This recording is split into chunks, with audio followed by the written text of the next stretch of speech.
নমস্কার বন্ধুরা, crop protection চ্যানেলে আপনাদের সবাইকে স্বাগতম। আজ অনেক দিন পরে আপনাদের সামনে আবারও একটা ভিডিও নিয়ে চলে এলাম। সেটা হচ্ছে আলু গাছ নিয়ে। এই সময় এবছরে আলু গাছের যেমন ঠান্ডাও পেয়েছে, তেমনি কুয়াশাও প্রচুর পরিমাণে কিন্তু আলু গাছকে সহ্য করতে হচ্ছে। এই পরিস্থিতিতে আপনারা যদি আগাম ব্যবস্থা কিছু না করে রাখেন, তাহলে কিন্তু আপনাদের আলু গাছকে ঠিকঠাক বা সতেজ রাখা খুবই কষ্টকর হয়ে দাঁড়াবে। সেই জন্য আলু গাছ যাতে ঠিকঠাক থাকে, সতেজ থাকে, এই কুয়াশা থেকে আলু গাছ যাতে নিজেদেরকে বিপদমুক্ত বা প্রোটেকশন করে রাখে, সেই জন্য আজকের এই ভিডিওটি স্কিপ করবেন না, শেষ পর্যন্ত দেখবেন, না হলে অনেক কিছু আপনারা মিস করে যাবেন। চলুন তাহলে শুরু করা যাক।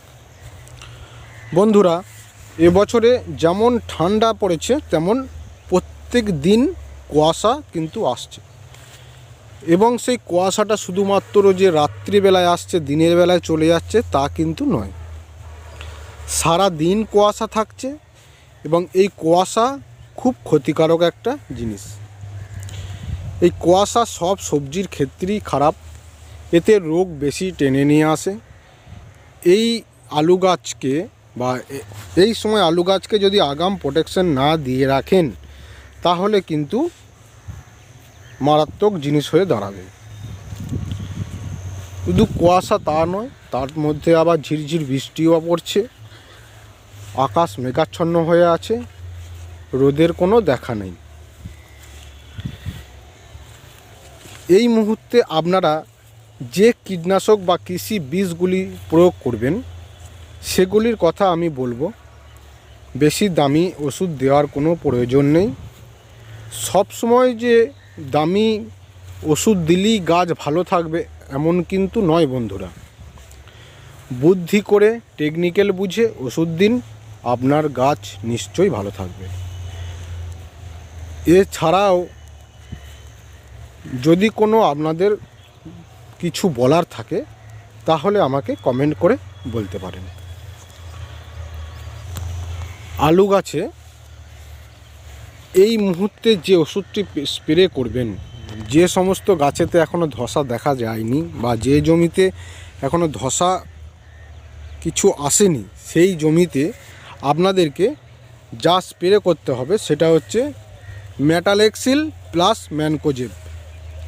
যে কোনো কোম্পানির হতে পারে, যেমন টাটা মাস্টার, রেডোমিল গোল্ড, এই ধরনের ওষুধগুলি আপনি ব্যারেলে 30 গ্রাম হিসেবে দিয়ে বা প্রতি লিটার জলেতে 2 গ্রাম হিসেবে দিয়ে আপনারা স্প্রে করুন। এর সঙ্গে যেটা দেবেন সেটা হচ্ছে আঠা বা স্টিকার অবশ্যই দেবেন। তার কারণ হচ্ছে সারা দিন ধরে কুয়াশা থাকছে, পাতার উপর কুয়াশা পড়ছে, আপনি স্প্রে করে গেলেন, কুয়াশাতে ওষুধটা নষ্ট করে দিলেন। এর সাথে মিশিয়ে স্টিকার অবশ্যই দেবেন। শুধু মেটালেক্সিল ম্যানকোজেব দেবেন না, তার সাথে দেবেন যে কোনো চুষি পোকার বা সাদামাছি ওষুধ। কারণ অনেক জমিতেই আমি ঘুরে দেখলাম যে ধসা কিন্তু এখনও আসেনি, কিন্তু সাদামাছির উপদ্রব রয়েছে, পাতা গুটিয়ে যাচ্ছে ওপর দিকে। সেই জন্য সাদামাছির জন্য আপনারা যেটা ব্যবহার করতে পারেন সেটা হচ্ছে বুপ্রোপেজিন 25% প্রতি লিটার জলে 2 ml করে দিয়ে আপনারা ব্যবহার করতে পারেন।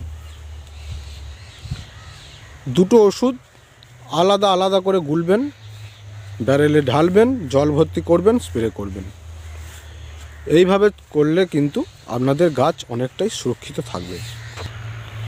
এটাও যদি আপনাদের হাতের কাছে না থাকে, তাহলে আপনারা ব্যবহার করতে পারেন প্লেন ম্যানকোজেব 75%।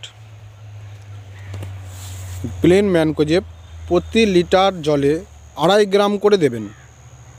প্রতি লিটার জলে 2.5 গ্রাম করে দিয়ে আপনারা স্প্রে করবেন। এর সাথে আপনি সাদামাছির ওষুধটা দেবেন, অবশ্যই সাদামাছির ওষুধ দেবেন। কারণ কিছু কিছু জমিতে আমি দেখলাম যে নিচের দিকের পাতাগুলো গুটিয়ে যাচ্ছে, কিন্তু ওপরের পাতাগুলি ঠিক আছে। এর একটাই কারণ, ওতে চুষি পোকা আছে বা সাদামাছি আছে। সাদামাছি শুধু যে আপনার গাছের পাতা মুড়িয়ে দেয় এটা কিন্তু না, সাদামাছি ভাইরাস বহন করে। আপনি দেখলেন আপনার জমিতে সাদামাছি লেগেছে, সাদামাছির ওষুধ দিলেন, সাদামাছি ছেড়ে গেল, এটা কিন্তু কখনোই ভাববেন না। সাদামাছি সবসময় ভাইরাস বহন করে। সাদামাছিকে যদি আপনি কন্ট্রোল করতে পারেন, অনেক রোগ থেকে আপনার গাছকে বাঁচাতে পারবেন।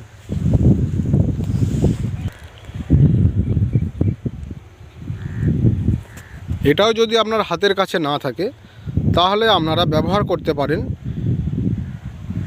অ্যাজিস্ট্রোবিন প্লাস টেপোকোনাজল গোত্রের যে কোনো ওষুধ, যেমন আদামা কোম্পানির কাস্টোডিয়া, নিচিনো কোম্পানির শান। এই ধরনের ওষুধগুলি প্রতি লিটার জলে 1.5 থেকে 2 ml করে দেবেন, তার সাথে দেবেন সাদামাছির ওষুধ। কখনোই কার্বেন্ডাজাইম ম্যানকোজেব আপনারা আলু গাছে স্প্রে করবেন না। কারণ ম্যানকোজেবটা আলু গাছের ক্ষেত্রে ঠিক আছে, কিন্তু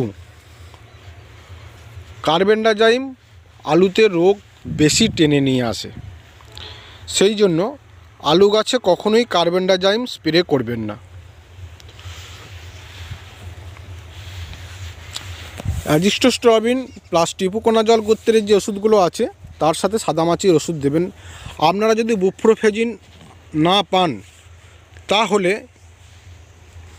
সাদামাছির জন্য আর যে আমি 2টি ওষুধ বলবো, সেই 2টি ওষুধও আপনারা ব্যবহার করতে পারেন এই সমস্ত ওষুধগুলোর সাথে। সেগুলি হচ্ছে ইমিডাক্লোপিড লিকুইডটা যেটা পাওয়া যায় 18.7%, সেটি আপনারা প্রতি 15 লিটার জলে দেবেন 8 ml করে। এটাও যদি আপনার হাতের কাছে না থাকে, তাহলে আপনারা ইমিডাক্লোপিড 70% দানা ফর্মে পাওয়া যায়, এটা এক পাতায় হবে 10 লিটার জল। এছাড়াও এটাও যদি আপনার হাতের কাছে না থাকে, তাহলে আপনারা দিতে পারেন থাইমাথাক্সাম দিতে পারেন। থাইমাথাক্সামের 2টি ভাগ আছে, একটা লিকুইড ফর্মে আছে, একটা দানা ফর্মে আছে। যদি লিকুইড ফর্মে পান, তাহলে সেটা দেবেন প্রতি 15 লিটার জলে 30 ml, আর যদি দানা ফর্মে পান তাহলে দেবেন প্রতি 15 লিটার জলে 10 গ্রাম।